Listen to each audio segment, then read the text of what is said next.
The air in the Galactic High Tribunal was thick with the scent of cold metal and incense, a perfumed attempt to mask the rot of bureaucracy. The chamber, vast and cavernous, was lined with towering figures of various species, some scaled, others chitinous, a few with translucent skin that pulsed with eerie bioluminescence. They sat in judgment, unmoved, as the accused stood shackled in the center of the court. Jonathan Reeves did not plead. He did not beg. He stood as he always had, with an old soldier's rigid spine and weary eyes that had seen too much. The chains around his wrists were ceremonial more than practical. There was no need to restrain a man of his age. 70 years had taken its toll. His frame was thin, his hands knotted with veins, but his gaze never wavered as it swept across the assembled counselors. At the highest podium, above the accused, sat Chancellor Zyvar. His 4 elongated arms rested upon the marble-like console, his reptilian visage unreadable. His kind, the Voriks, were cold-blooded in every sense of the word, their governance efficient but without mercy. The crimes against the Galactic Council have been weighed. Zyvar's voice rasped, reverberating through the chamber.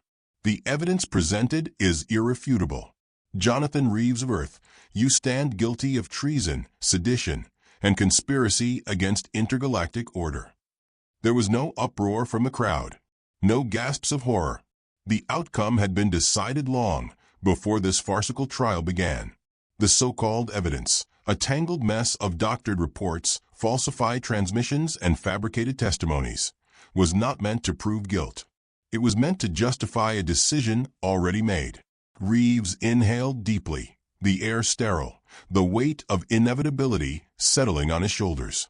He had seen this before in the lesser colonies, where entire settlements vanished under the Council's iron rule.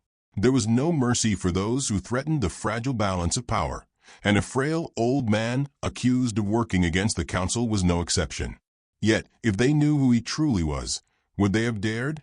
From the shadows of the gallery, hidden among the sea of alien dignitaries, a single pair of eyes burned with barely restrained fury. A lone human observer, dressed in ambassadorial robes, clenched his fists so tightly that his nails bit into flesh. But he did not move. Not yet. A long pause settled over the room, stretching until it became a suffocating presence. The silence was a choice, a demonstration of absolute control. Then, with a slow, deliberate motion, Zyvar lifted a small black device and pressed it. A bell tolled, a cold, lifeless chime that signified final judgment. By the decree of the Galactic Council, the sentence is death. No flicker of surprise crossed Reeves' face. He merely tilted his head slightly, as if tasting the words, considering their weight. He had fought wars, led men into battle, seen the best and worst of humanity. This was nothing more than the closing act of a play written long ago. 2 guards, broad-shouldered and clad in armor that reflected the dim golden light of the chamber, stepped forward. They seized him by the arms, but he did not resist. His shackles clanked against the floor as they led him from the chamber, the gathered aliens watching with something between curiosity and indifference. As Reeves was dragged through the long corridor leading to the execution platform, he allowed himself a moment of reminiscence. He thought of his son. He had not seen him in years, not since Alexander had ascended the ranks of the Earth's military, carving his name into history through fire and steel. His son had always been fierce, always driven, but there had been kindness in him once. Reeves hoped that had not been lost. The walk to the gallows was short, but time seemed to stretch, each step a slow march toward the inevitable. The execution stage, a raised platform of black stone, was surrounded by towering spires that pierced the sky like skeletal fingers. A dull orange sun hovered low, casting elongated shadows across the gathered onlookers. A crowd had formed, some there to witness justice, others merely seeking entertainment. The noose awaited him, a crude thing, too primitive for a civilization that prided itself on progress, but symbolic. Hanging was a method of execution designed to send a message. It was not about efficiency. It was about spectacle. Reeves was placed beneath the rope, the guards positioning him with rehearsed precision. The executioner, A hulking being with segmented armor plating along his arms pulled the rope taut, ensuring there would be no mistakes. Zyvar had taken his place above the execution site, a raised balcony providing the best vantage point. He leaned forward slightly, watching with dispassionate interest. The crowd hushed.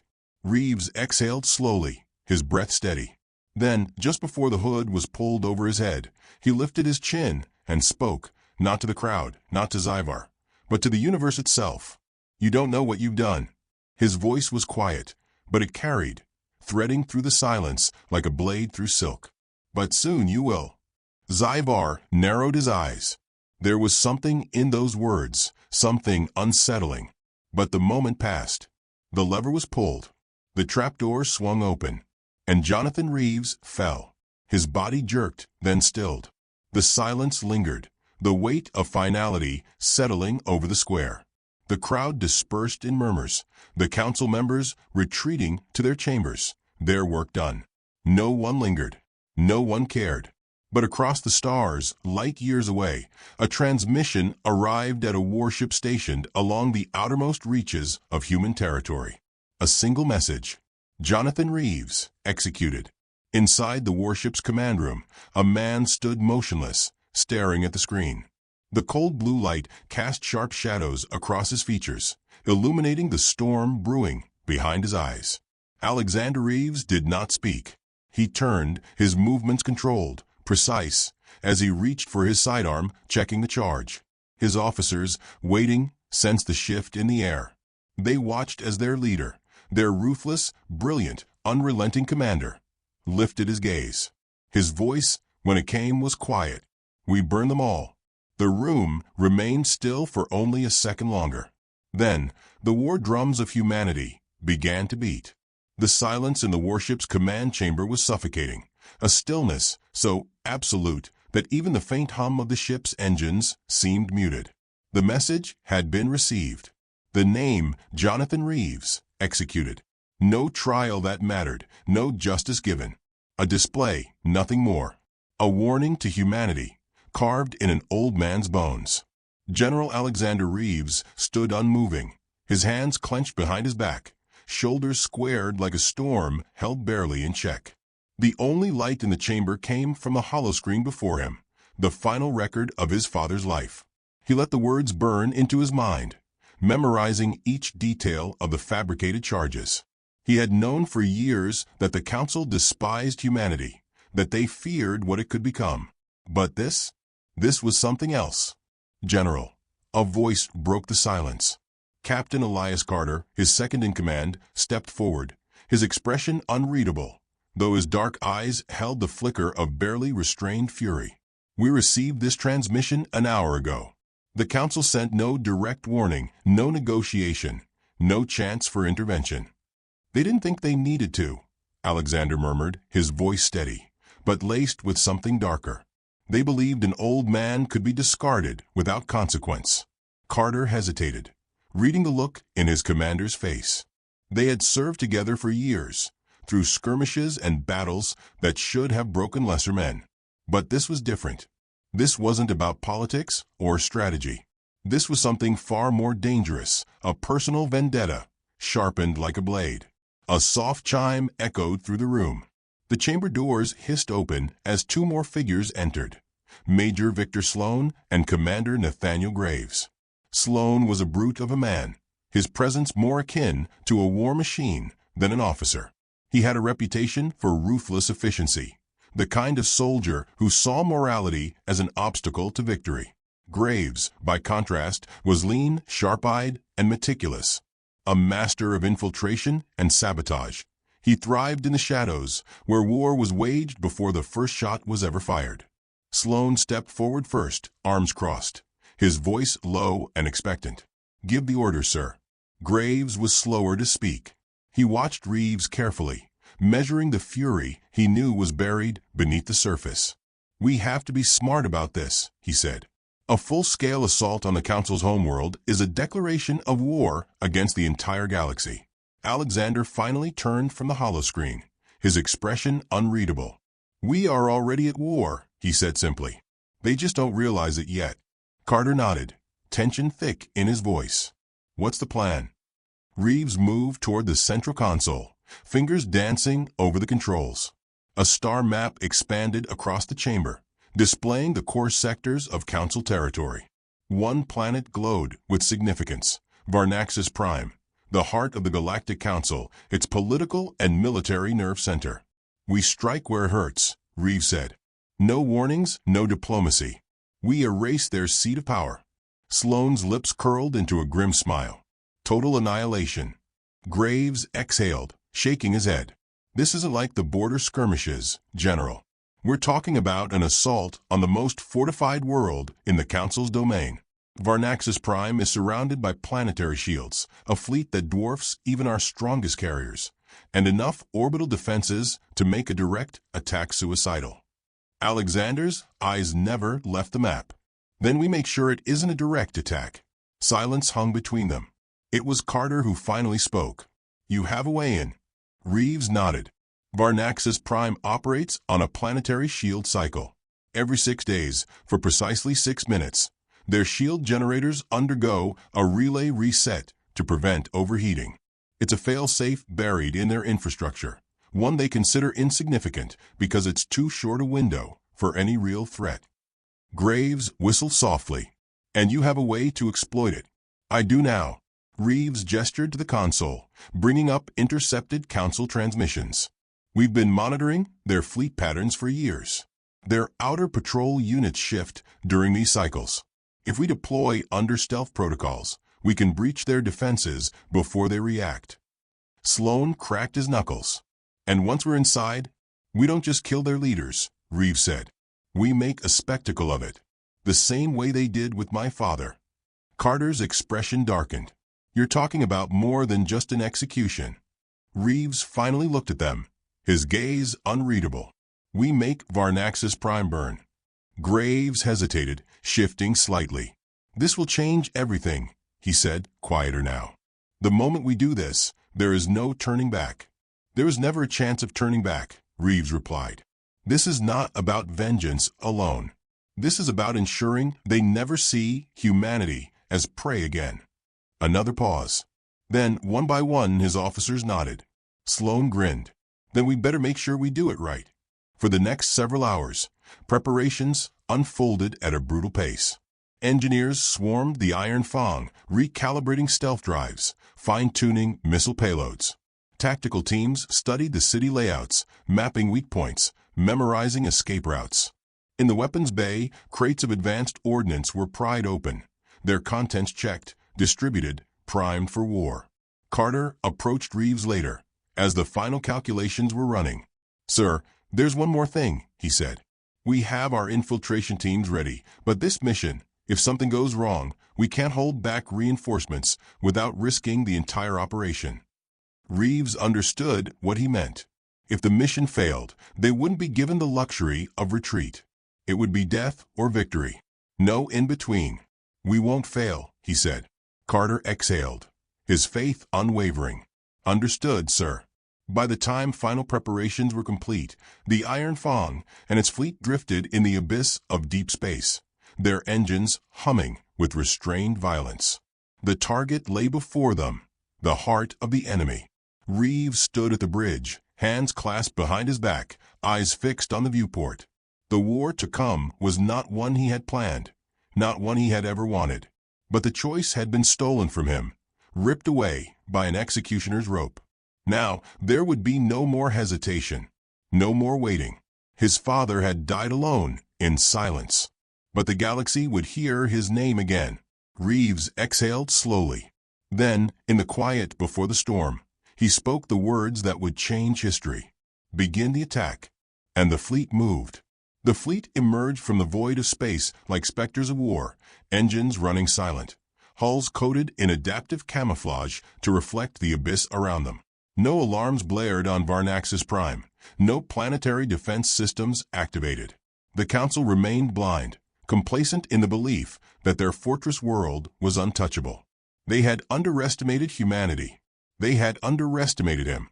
General Alexander Reeves stood at the command deck of the Iron Fang, his face bathed in the cold glow of tactical readouts.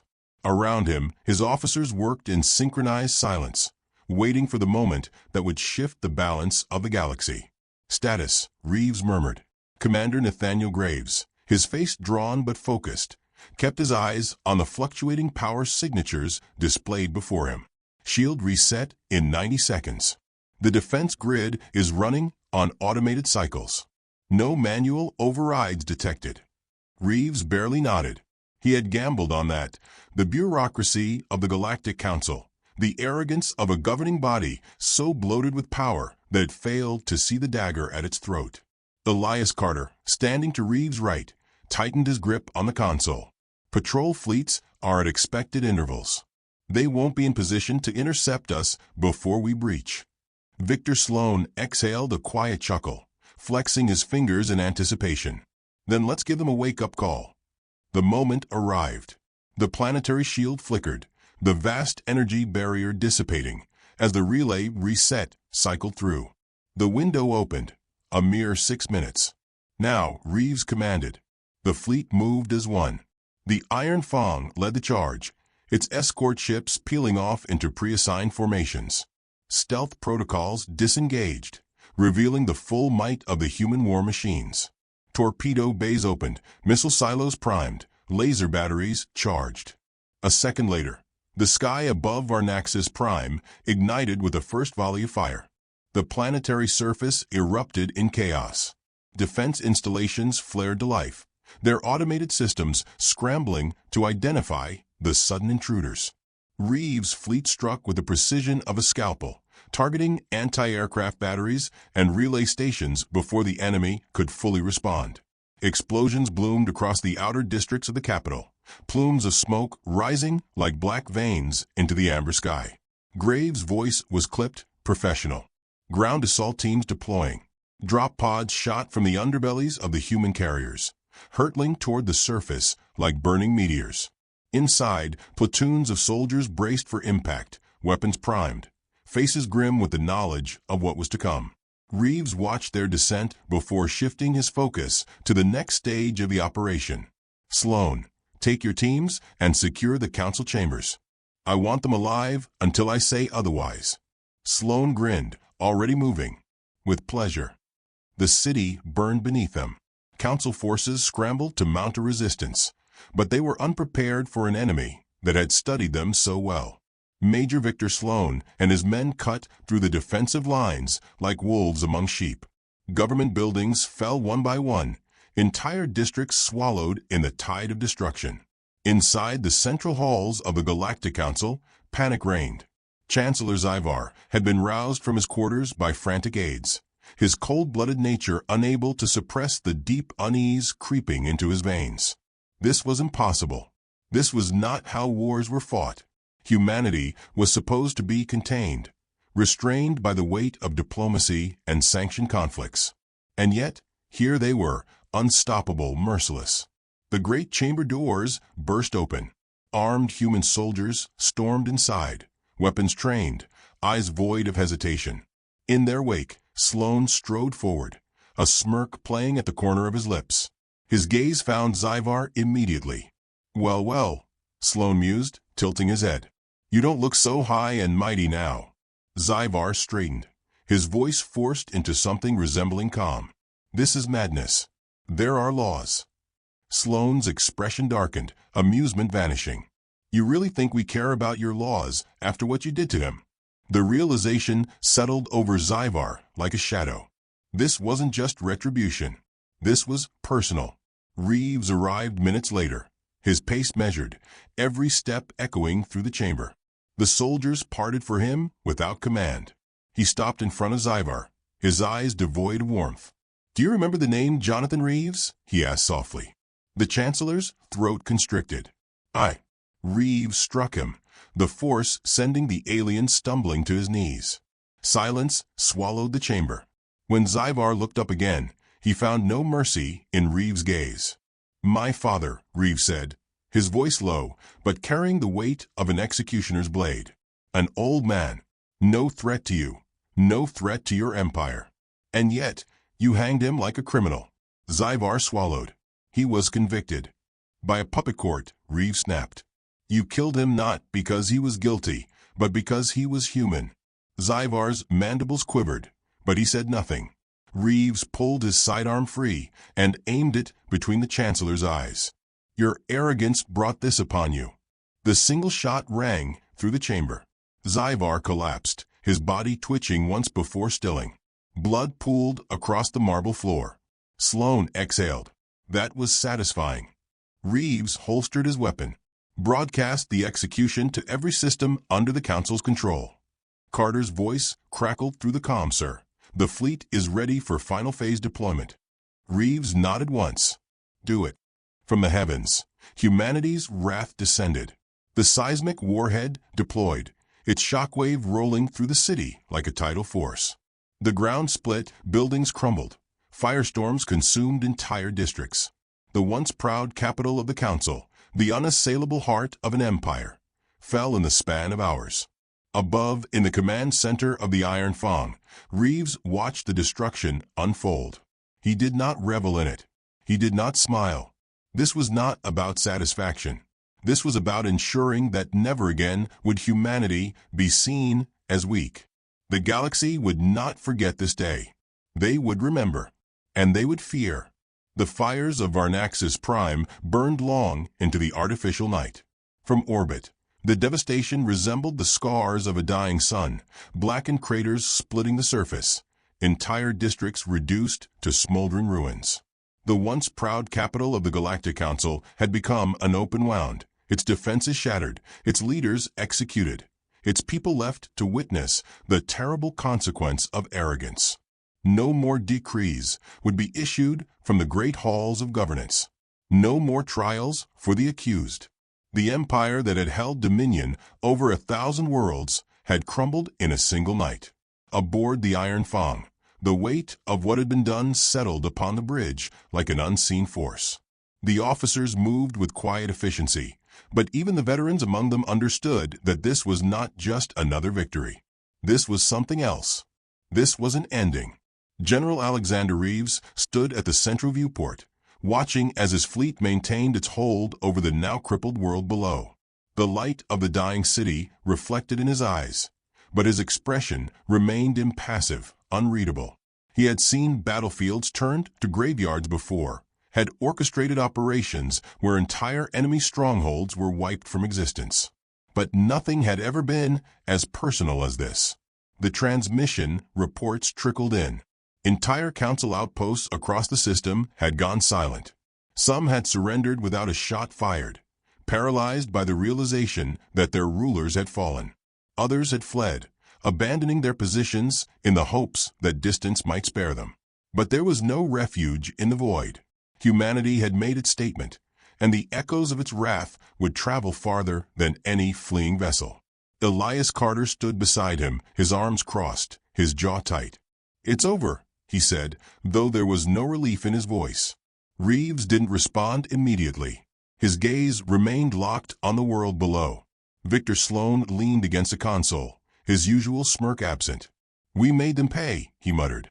"More than they ever thought possible." "And yet we're still here," Nathaniel Graves said from the side, his voice quieter, more thoughtful. "Still fighting, even though there's no one left to fight." Carter exhaled. "The question is, what now? The council is gone. Their empire will fracture, but it won't vanish overnight. Some will try to rebuild. Some will try to retaliate." Reeves finally turned from the viewport, his expression as unreadable as ever. "Let them try." Sloane chuckled darkly. "I'd almost hope they do. Give us an excuse to finish what we started." Graves shot him a look. "It won't be that simple. We made our point. We avenged the old man. But do we plan on ruling what's left of the council? Do we become the very thing we just destroyed?" A silence settled over the group. The weight of the question was not lost on any of them. They had moved with the precision of executioners, had brought down an empire in a storm of fire and steel. But now that it was done, the path forward was less clear. Before anyone could speak, an alert sounded from the communications hub. A priority transmission was coming through. The officers exchanged glances before Carter stepped forward, activating the holodisplay. A grainy image flickered to life, and within the static, a voice emerged. "This is High Commander Orlan of the Dominion Accord. We request immediate negotiation with the leadership of the human fleet." Reeves frowned slightly. The Dominion Accord, one of the neutral powers, a coalition that had stayed out of the Council's affairs, but had always held influence across the outer sectors. If they were reaching out now, it meant they had been watching. Sloane leaned forward.